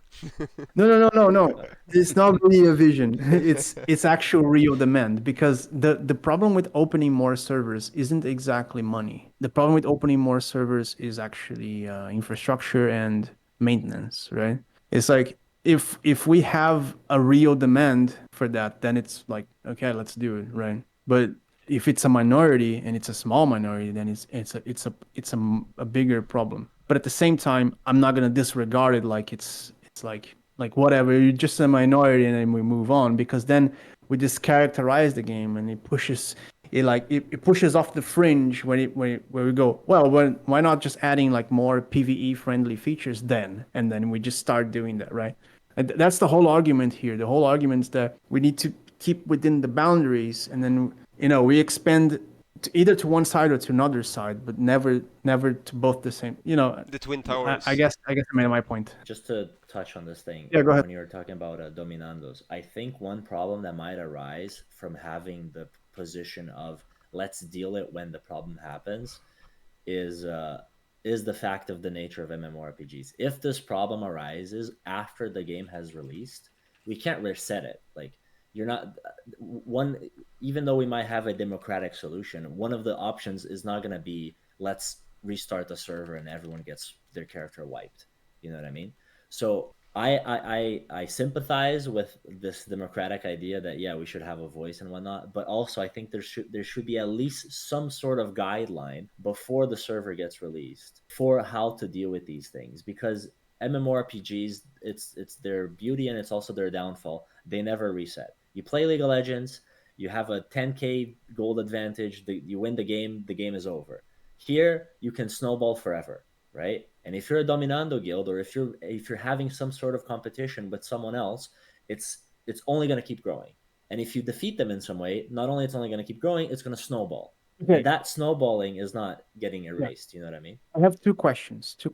Anyone can answer this. The first question is, how did Antica survive for so long? Define what you mean by survive. Like, the server is still up. There's still people playing it on Antica, right? Yeah, well, the server is still up because so what happened? Like, weren't the bubble like level 200 in like 2002? Like, how did the economy not completely like ripped itself open? What happened? How did they do it? That's my question. I kind of know the answer, but I want to like know what you guys think. I mean, isn't Conflict. it the community? I'm failing to see the point. I mean, the economy did rip itself open in some sense. I can get to the point. The point is, like, I think the reason why Antica lasted for so long is because it worked with the game gods. It worked with the people who created the game. Guido was going around banning people left and right. You can Google that. Guido was like notorious for like just banning someone who slightly stepped out of line. Arias War got the magic longsword, and Guido got into his account and removed it. And then later on, he gave it back as a gift, quote unquote. My point is that if we do decide on a democratic solution for issues like Dominando, it's not gonna be something that's gonna completely break the server. At least not in my view, right? An argument you could make is that deciding better guidelines makes for a healthier server from the get-go, so that the problem never arrives. I agree with that. I do agree with that. But it's very hard, right? I'm taking any suggestions, because in my opinion, it's almost impossible in the sense that it's hard to define what exactly constitutes as something that's not cool to do within the game's mechanics, right? If the mechanic is there, why can't you use it to its fullest? So do we need to change the mechanic, or do we need to, like, what do we do? You know? I agree with this idea that you literally just mentioned. If it's in the game, it should be like that, and there shouldn't be any dabble about it. The problem with this democratic solution is that it's precisely against that vision. You're gonna stop people from using those game mechanics, and you're gonna say, no, this is not okay, even though you allowed it by being it in the game. So I think a solution has to come, democratic or not, but it has to come in the sense of you change the mechanics of the game. If a guild got to a dominando position, is because the game allowed it to get to a dominando position. Yeah. So there needs to be mechanics in the game so that can happen. Not because let's say me, Tuts, Aeikz, we're just chilling, everyone playing individually, but then 2 months in, we're just like, you know what, let's make a team and let's just abuse the hell out of any spawn that we want. But that came out of nowhere, right? That didn't flourish from the beginning. We couldn't spot that problem in the beginning. That came out months later. Well, what are we going to do about it? Or we're going to democratically decide to ban them or to like take their goal. Like, that's not going to be, you know what I mean? So it needs to be decided in some sort of game mechanic that, go ahead. Just to be clear, a democratic solution isn't a result yet. This is the democratic solution. It's, you guys are going to decide, what do we do? When I say, look, the way I'm going to deal with Dominandos is I'm not going to. You guys are going to deal with that. This is what I'm saying. Like, I don't know what's going to happen. I'm not saying I'm going to punish people for being Dominandos. I never said that. And I'm not going to reward them for being Dominandos either. The thing is, I don't think that this is avoidable. It's just a flaw in human. It's just a flaw in humans. It's not just MMORPGs. It's the entire world. It's society. And the way we deal with that is the only way we know how to deal with that. And that's democracy and justice. It's the only way. There is no other way. Like, how do we deal with a thief in the Middle East? How do we deal with a thief in America? It's just two completely different things that has to do with the justice system and democratic values. A problem of people banding together in a social MMORPG and abusing the shit out of everyone else isn't something that I can just deal with being like, oh, you cannot do that and you're gonna get banned right away if I see it. I have to ask you guys, what do you want? Because it's your country. You're making the country. I can be the dictator. I could do that role, right? I can be like, okay, it's my country and I'm gonna decide what's gonna happen. I could just do that. But I'm not. I'm saying you guys are going to decide what's going to happen through a extensive democratic vote and back and forth and justifications and like investigations and blah, blah, blah. Or just fight back. If there's just fight back. Yeah. If you guys decide, look, we don't give a shit, Ed. We're gonna kill them. And it's like, cool, man. That's awesome. Thanks. Grab I don't have to bring the hammer. That's tricky. I agree with both sides. Fighting back should be like the natural solution for any abuse or something. However, sometimes it's pretty hard for people to fight back because some people just don't want to play in groups or join groups because they will be vulnerable to other like fight backs mechanics. And I wanted to give an example. Recently, I was playing a old Tibia server called Miracle. Probably someone here has heard of it or played it. And there was a point at the server where some people were abusing in-game mechanics, and it became pretty clear when they were like over abusing the systems, where it started to take out the fun from like the average player. Sometimes you could not leave the city because they would take over the boat and they just kill random people. And they had like level 10 characters in a bunch of like it were like a group of 20 people abusing, killing level 50s, 60s, and there were nothing you could do about it because if you fought back, you would just like get school, or then it wouldn't matter because the character is level 10 and you would get like PZ locked and you would get killed anyway if they wanted to kill you. And they started to like it was called destructive behavior. They started to get banned for it. And it sparkled this exact discussion, right? Like, how do we deal with it? In the end, I feel like the majority of the player base agreed that it becomes very clear whenever people are stepping out of the line. That's the key word, by the way. It's very clear. When it becomes very clear that something's wrong, that's when we have to do something about it. It's like, Ed, everyone knows what the fuck's going on. Like, are you blind? And I go, oh, and then we deal with it. The other question I had, other than how did Antica lasted for so long, in regards to like the server going downhill, right? Once people abuse mechanics. The other question is actually I kind of forgot what the other question was. But We were it talking was about related. Dominandos. Yeah, it was about Dominandos. I had two questions. The first one was how did Antica survive for so long, and the second one was like I forgot. But I guess my point still stands. It was something along those lines. It was like if the majority of players decide what needs to be done in a server, then there is no issue because you guys are taking control of the situation rather than a minority of people taking control of the situation. And that ensures the longevity of a server. This may be like a delusion on my part or wishful thinking, but I do believe that this makes sense. It's like if you guys all want something and that something is done, then the server is fine. And if the people responsible gets banned or whatever, like then the economy of the server goes back to normal. I also need to make sure that you can't get that strong so early in the servers because that is happening right now, right?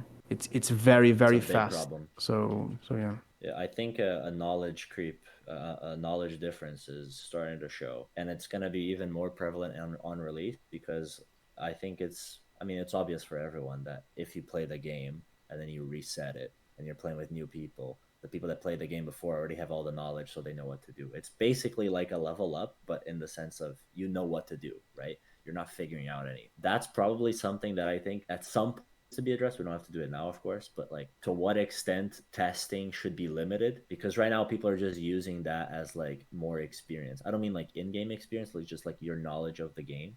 Yeah, I have a very simple solution for that, and that's of the map is open right now.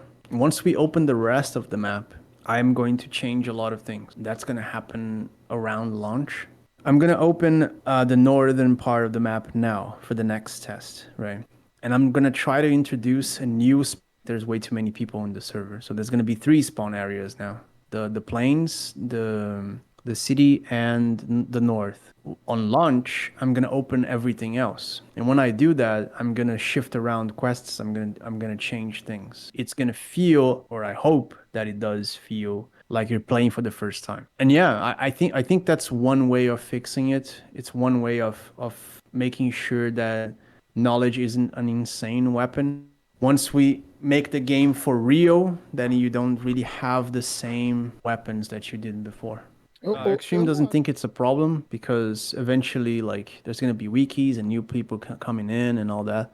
And I actually kind of agree, which is why I don't plan on changing everything, right? I'm keeping some stuff. And if the highly experienced players like you yourself, Jamal, or Aeikz, you decide to be like, well, I'm doing the shit that I know, and you go ahead and you get a little ahead of other players, but that's not the end of the world. Like, ideally, you should be able to use the knowledge in your favor to get a little stronger because that's what knowledge is about, right? And I want that. I want people who know more of the game to, know more, be stronger and know more of the game. It's a motto almost. But I am changing a lot of things though because I just want to. I have a lot of plans, But I guess this diverges from our original topic, and we've been talking for 2 hours nonstop. I hope that all of the questions have been addressed. We came to, Forgot one. sorry, what? We kind of forgot one. People were pointing out in the chat. We forgot. Potions. Oh yeah, we did forget about potions. I wrote it down here and I forgot about it. Okay, potions. I already nerfed them in the code. They are nerfed. They weight a little more, they cost a little more, and they have 6 seconds cooldown instead of 5. It's like a very small nerf. I don't believe that it's that big of an issue. I think that Penny surviving that 5v1 had way more to do with the fact that he was like level 40 something. Not because he had a lot of potions. Potions do play a big part in survivability, and the fact that if you can carry a bunch of them, you're like very hard to kill. But that's the nature of tanks. That's how it's gonna go, right? If you're a mage, you're gonna carry less potions, you're gonna die quicker. And it was a Tibia thing, and it is an Apogea thing, and I don't really care about it. You need to wear down tanks. It's how it's always been. There is even a clip where King and them, they jumped Snyggario like in the open, and he sniped too. There were 3 mages, I think, and they almost killed him during the potion cooldown. Yeah. Like, they just need to burst people down. It's just the windows, because Yeah. heals are, you don't get everything back at once. It takes every second, right? The potion. Sorry, what? The potion ticks every second. It heals every second. Yeah, it takes every 1 second. Yes. Yeah. So exactly. So if you burst someone down in a window, they will die eventually anyway. It has a lot of with combos doing too. If he didn't go line of sight, he went under a roof, he would have died. So I agree. But I nerfed it a little bit because I thought that it was a bit too easy to get resources. I saw a lot of people with a lot of gold, so I also have to revise drops a little bit. Overall, I think this is just like small details that we need to like yeah, it was Toots. It was Toots. I just realized what you said. This is just like value tweaking, and it's I'm already doing that.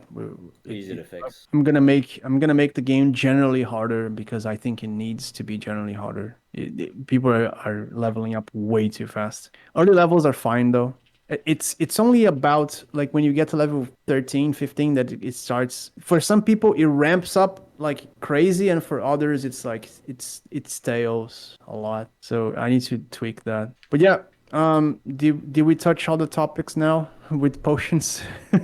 I think so. So your question is like, am I gonna add alchemy and potion making? Is that it? Yeah, it will change. It would change the fall. Here's the thing. Whenever you can do anything that doesn't require too much risk or too much effort, the value of that thing will never exceed the spending value. So you know how you can cook food by buying the ingredients? And then if you buy from the NPC, it's like slightly more expensive. You can buy the bowl and you can put water in it, and then you put a fish inside, and then it becomes the stew. And then the stew is like, what, 15 gold in the NPC? But the bowl plus the water, but the thing is like slightly less. That's how it's gonna be. I will never make a design where you can just generate things out of thin air. It's not gonna happen. It's not gonna happen because I understand how economy works in MMORPGs, and everything that you generate needs to have a direct value comparison so that doesn't generate inflation. It can't be money printing. So fishing, either the fishing rod expires with time, or you need to spend something to generate the fish. It needs to be something. Or it's a resource that's like very scarce and it takes a really long time to respawn, like a sheep, right? When you kill a sheep, it takes a really long time for it to respawn. So alchemy isn't going to be no different. The ingredients are going to be either expensive, hard to find. It doesn't exist. Either one of these two. Professions are going to have different interactions than you guys think. It's not going to be something extremely essential, but it's going to help. And you have to choose one or two because of how the points work. But they're going to be essentially quests that you take. So, but this is turning into a Q&A. It wasn't supposed to be a Q&A. Oh, it's a Q&A? Where's my fishing rod? Coming, bro. Is there anything we should talk about? Anything other related to PvP or anything like that? Anything you guys want to get off your chest? One last thing that, yeah, sorry to annoy you more and more, but guilds and, friction between that, PvP between that, is there any plans? Like, what exactly is the point? Because right now it's just you get a house and everyone's part of that house, right? There's no, what's the vision here? The vision is then there needs to be a better mechanic to find out all of the invited members to a house. Wait, didn't I add that already? Can you see all the members of a house when you click on the little sign? What about the poor No. people? Chat is saying yes. Do the poor people get a chance to be in a guild? The poor people just No. join someone else's house. I don't want poor people in my No. guild though. The thing is that, look, it's like I said a million times. I always, when I don't know what the fuck I'm supposed to do, I copy old school Tibia, because if it worked on old school Tibia, then it must mean that it will work here, right? Considering all the little intricacies of like zeitgeist and whatever. Guilds is no different. Does old school Tibia have any incentive for guilds fighting between each other? There's not an incentive, but I think one thing that could be added is like war shields. Like if you send an invite to a war for another guild and they accept it, then maybe you don't need to flag up against those people. You can just always kill them because it's a consensual thing. They both accepted to be in war. I mean, I think that's a feature that could be welcoming by competitive players, because they don't have to worry about like. For example, I think one of the things you mentioned now is to increase your drop rate if you kill more people, right? If they both agree to kill each other, there's no need for that. They can bypass that by just killing themselves in war. Maybe that's something.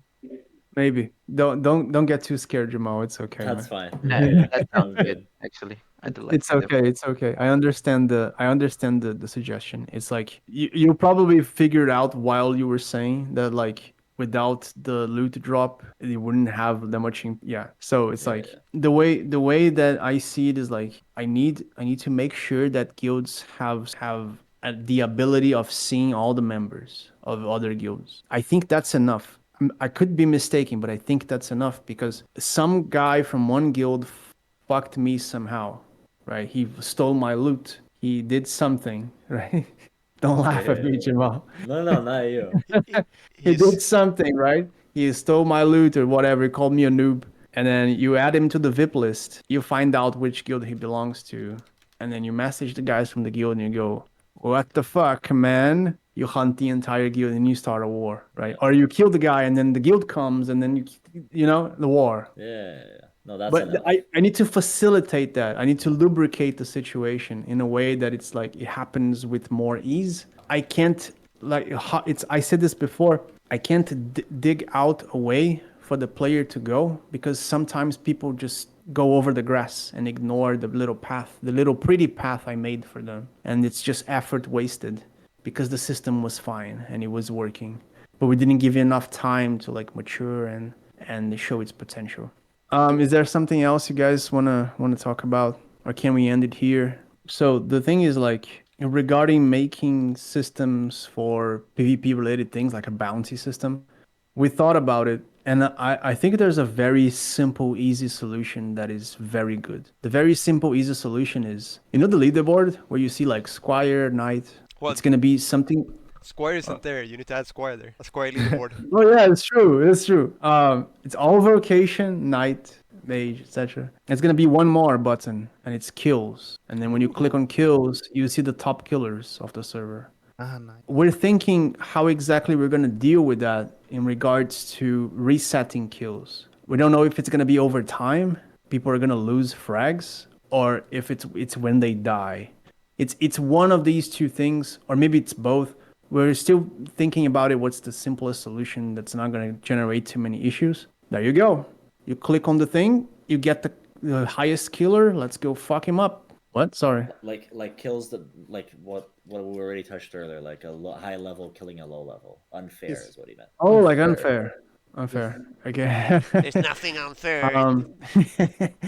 Yeah, I did think about it, but we have to define what is unfair first. I So think what better than- exactly constitutes as unfair? I think better than unfair is to use the unjustified. Unjustified. like- Like you didn't attack first, right? Yeah. Exactly. Like you Mm. you attack someone first out of nowhere, then you get the unjustified. It's not like Yeah. unfair, 'cause that's hard to measure for sure. Yeah, the reason why we never took that into account is because every single PvP situation in Apogea is premeditated in the sense that you chose that to happen.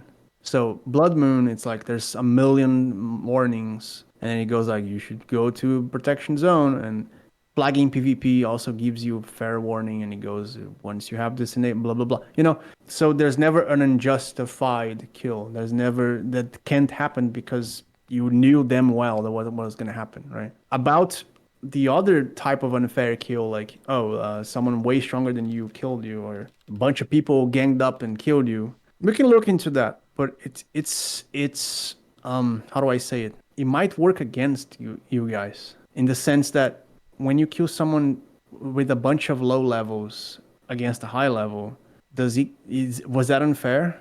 Right? And then it's like, oh, but we can be the low levels and we're killing the big guy. Okay, but what if it's a bunch of low levels that are killing you? Was that Then you need unfair? then you need a ladder equation to figure out. Then you have to Yeah, check how many people are in the screen and level and it's really hard to define that, but it's like, okay, I can look into it. There must be some variable that's like super accurate, but I can look into it. I'm not throwing that out. I'm thinking about it, right? We I'm used absorbing. we used to use median, and then we used to give like decimals of a kill. Okay, we sum all the levels and we go, He has this level, frags. this sum of levels is slightly higher than this one, which means. last No, go ahead. thought, and then I'll let you go. I'm a little optimistic about PvP changes because I think we're implementing them slowly. I think this new addition that you're gonna add is enough of a change to see if there will be incentive on PvP. Like just this little change that you're making regarding loot and bypassing it through turning it on. I think that's enough of a variable to see if that fixes most of the lack of PvP in the sense.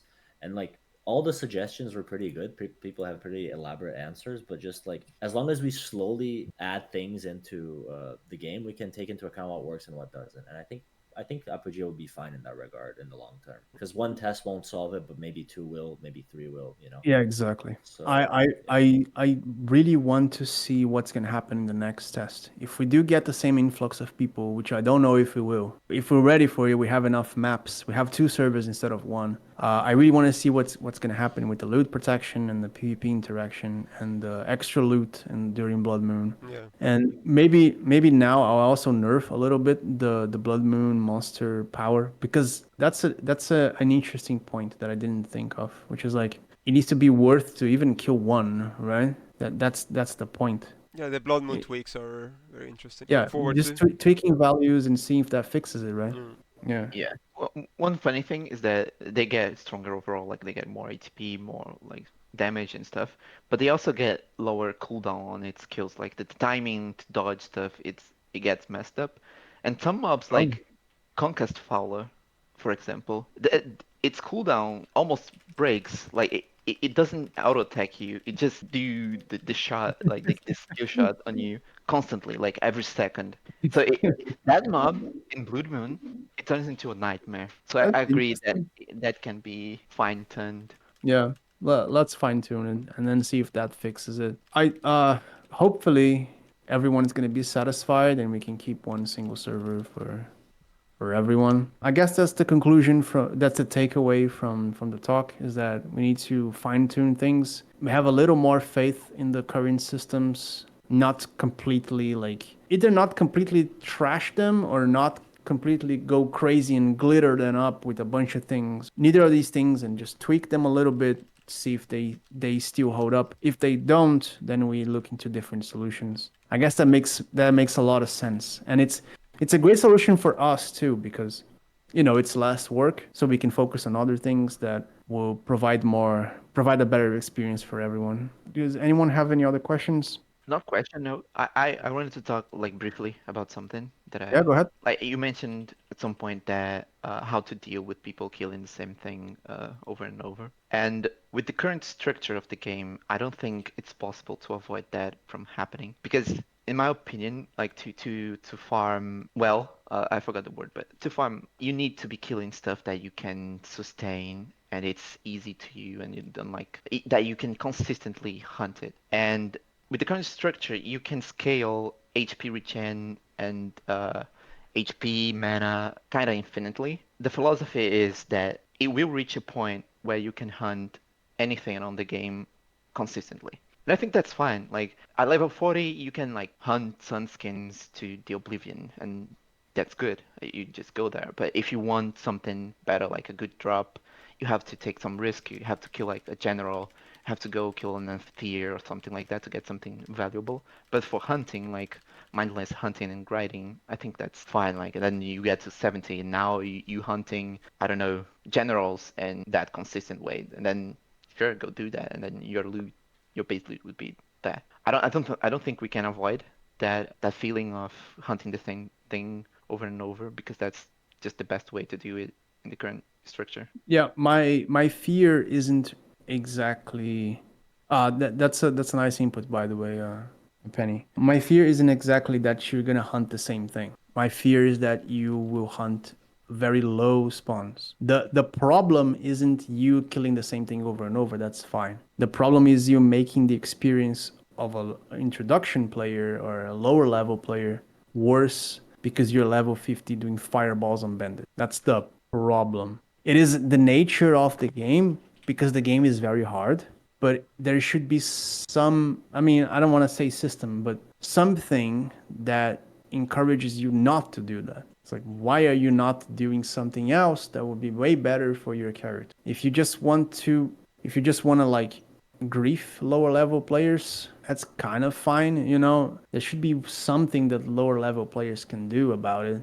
Anything, even if it's reporting you. But if you're there because you legit want to hunt, right? Like a level 50 mage hunting bandits and you just like actually hunting it, then there should be less incentive in that regard. I don't know how exactly. One idea I had was that it has something to do with faith. Faith would like either go below the threshold when you're hunting super weak monsters, or it would go down faster. One of the two, maybe both.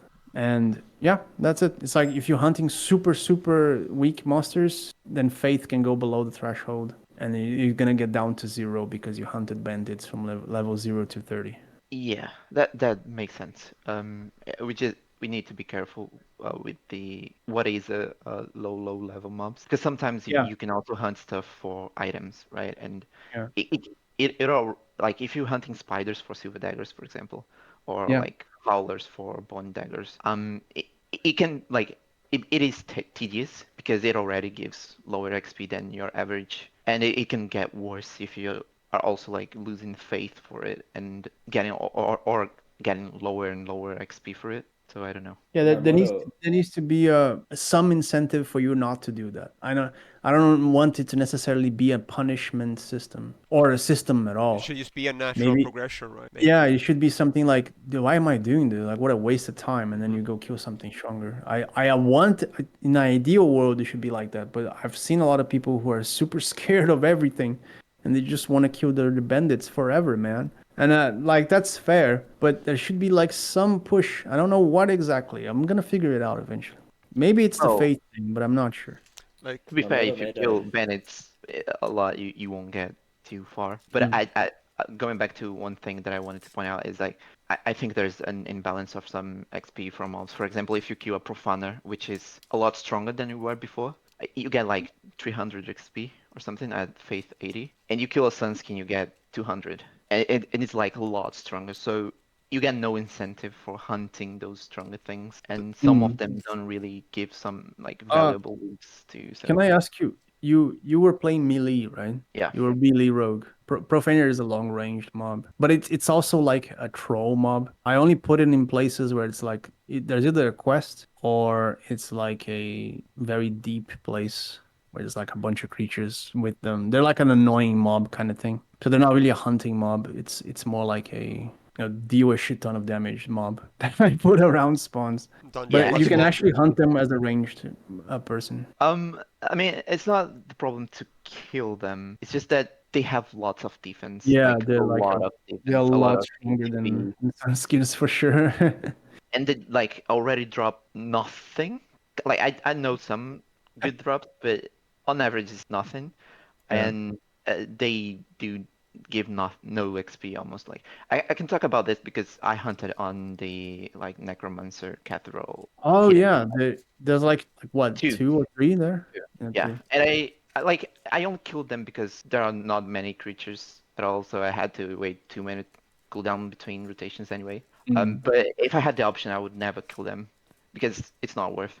And I'm only using them as an example, right? Some mobs do not give enough incentive XP wise to be killed, either because they have like a low amount of the map, or they give not enough XP for the strong like the strength they have. So currently you are incentivized because it is very easy to die. Like if you're not a knight with high defense or armor, it is very easy to get killed on some places. So you are actually currently being incentivized to kill weaker things. So if you see my cam, you find me killing like stuff for items Yeah. mostly because It's a design dilemma, which is like, do I make mobs weaker so that you don't worry about it and you go kill them, or do I keep them strong to keep the challenge and then shrug it off, right? It's a dilemma for sure, which is why I think a punishing system might be in place, but I have to think about it real hard. I also really appreciate if you like listed these things, Penny. You have a lot of experience in the game, so it would be very cool if you like made a little suggestion where you like fix profaners, fix sunskins. What else was it you said? Is it goblins? No, orcs, orc infantry. yeah, I can give a list of the things I You think don't are have to, by the way, but it would be cool if you I did. can I can I would I appreciate it. All right. Any other questions, guys? There was something, but I forgot. Or something small. Marmoto mentioned in regards to this point about lowering XP if you kill the same thing twice or too many times, that I mean, I've found it to be true because I used to do this. If you're a mage and you're AoE hunting, usually you're not hunting things that knights with heavy armor would hunt. So you're killing like weaker, quote unquote, Yeah. mobs, but in a bigger amount. So inadvertently, that would kind of nerf mages because that's how they efficiently hunt solo. Just something to As usual, nerfing mages. Yeah. Yeah. Not again, man. Last test I played no, last test I was Hogue, but the test before that I played Knight on my first test, and like I could solo general on level 26 or something, and I could never do that on the Rogue because it's more fragile. So the major thing I found myself doing was exactly what Jimon said. Like when you play a more fragile class, you will find yourself killing weaker things constantly Yeah. because you have to. Like if I went to kill not even an Arc Berserker, I would only kill the Berserker whenever I was really out leveling it because I would kill it fast Yeah. before it hits me because I could still die pretty quickly. So you have to queue weaker things. Ideally, now I think that's gonna be the case now. Knights will be able to like sustain a general, like you said, like a really strong monster, but not be able to properly kill it. It's gonna be way too resource intensive or way too annoying, right? It's gonna take like I don't know, like 5 minutes of like exchanging damage. That's how it should be now,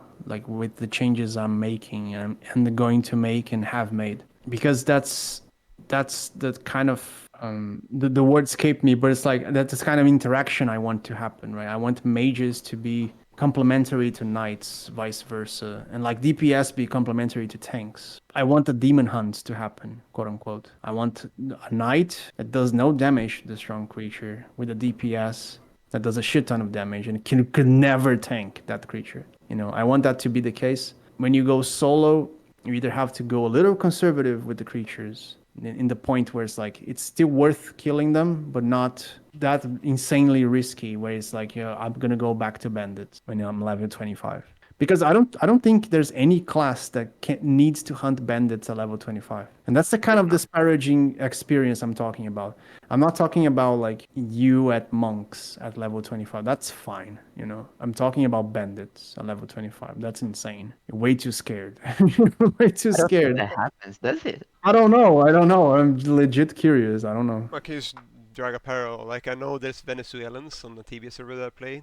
They're like level 150 knights killing skeletons and ghouls because the spawn is just too profitable. They Yeah. they don't spend a single UH to heal. They barely heal anything, and they just make loot because the loot table on these creatures are so good for selling loot, and they drop a lot of gold. Yeah. So And it's like, okay, I wanna hunt bandits because they drop specific items like the dagger, right? yeah, that's fine. I think. Okay, you just have to sacrifice a little bit of faith. It's all good. Oh. I don't see that as a major issue. It's like you're doing something out of the ordinary, you're gonna get a little punished, a little spank in the ass. I think that what we Yeah. saw, like level 20s, level 15s, whatever at Bandit, is just people who don't have any direction or any sense of Yeah. direction. So they're just sitting there because they're just clueless, basically. And Yeah. it's hard to say, like, the playtest was a week. People will figure shit out eventually, or talk to people. And what I wanted to do in regards to people who just sit in the spawn forever is boss spawns, right? Mm-hmm. I already kind of do that with the Black Hat, yeah, like Gardener. yeah, exactly. It's like you sit in the spawn, and it's like suddenly there's a gigantic boss, and you have to deal with that. So I think that fixes it. I'm gonna do that for most spawns. Most spawns are gonna have a boss now, and it's gonna be like it's an anti-bot and an anti-boringness as well, and an anti like yeah. Go ahead. When are we getting the gigantic bone eater in the desert? Gigantic bone eater. You guys have no idea what we're doing for the desert. It's so Oh, The fucking. worm shit. from like that film. I forgot the name. I Oh, mean, yeah. Dune. Yeah, Dune. Yeah, big. Yeah, we're doing something similar. It's very cool. It's very cool so far. I'm Music. having a little bit of trouble implementing it, but The Dune music starts playing. Hiya! Fucking sandworm comes on your And screen. last question: are we getting editor to help you increase this this map? Where's the editor? here's the thing with the editor. Here's the thing. I have a memory leak. I have to fix that. I have to fix the memory leak first. It's very hard. It's very hard. It's like 5,000 lines of code. It's so incredibly hard that if you throw the 5,000 lines of code into AI, it just goes like, I don't know, man. You're on your own, and it's very hard. But I'm working on it. I can't give a date yet for the editor, but I'm gonna release it before launch so that we can probably get some maps from users before launching. Dope.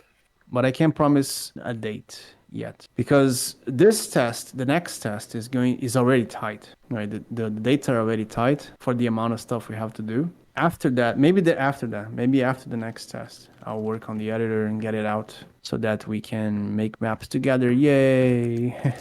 And then I have to revise the maps before implementing them. That's gonna be fun. Tight, yeah. But yeah, any other questions before we finish? You adding beer to the game? Yeah, I'm adding beer, dog. Wait, there's I'm gonna already get ale. drunk. Wait, is there an effect of drinking ale? I haven't tried actually, when I think about it. We're doing stuff related to beer. Beer. The big I don't bear have drank one beer. So, sorry, what did you say, Penny? Oh, one last question. Are you doing or have plans to do something about like the 10 places, like doors that you cannot go back, stairs that you cannot go back up, Yeah. stuff like that? I am. That was a very cool solution. I don't remember who said it, but I'm making the one-way door, one-way hole, one-way whatever, have a different look to them. You're gonna have something that stands out, right? Also, I was thinking that on the look, when you look into the door or whatever, it's gonna say one way, right? It's gonna say jammed from the other side, and that's it. Then you're gonna know that you can only go down or you can only go in and you cannot come out the other way. Do not Nice. enter, dead I asked that inside. because I asked that because that might be the reason some people go to level 25 killing bandits. They are too afraid to explore.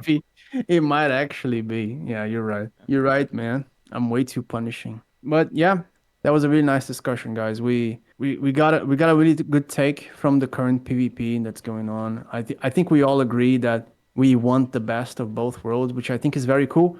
I actually thought that it would be the other way around. I actually thought you guys would be very in favor of having different servers. But I understand. I think that maybe it is better if we have the best of both worlds in a single server. As a last resort, it's like, okay, this didn't work out. Blood Moon is still garbage.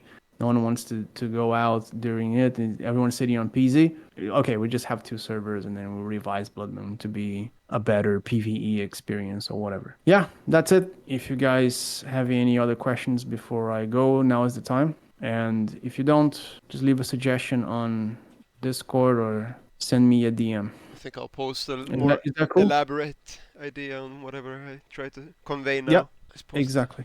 All right, Aeikz, it's your channel. Please finish it. I ended up yapping for an hour again. Yes, as usual. I'm the yap master here. All good. That's what we're here for. I don't have much to add to. I just want to close the stream. I'm sick and tired of you guys. If you want to see Aeikz get beaten on the PvP tournament, just go to my channel. Shit. Peace! Oh, shit. He wouldn't even let me comment back. Fuck. Bye, guys. Take care. Thank you. Alright, peace. So yeah. Thank you, guys. Thank you. Bye bye. Bye. Bye bye. Bye. Bye, Ed. See ya.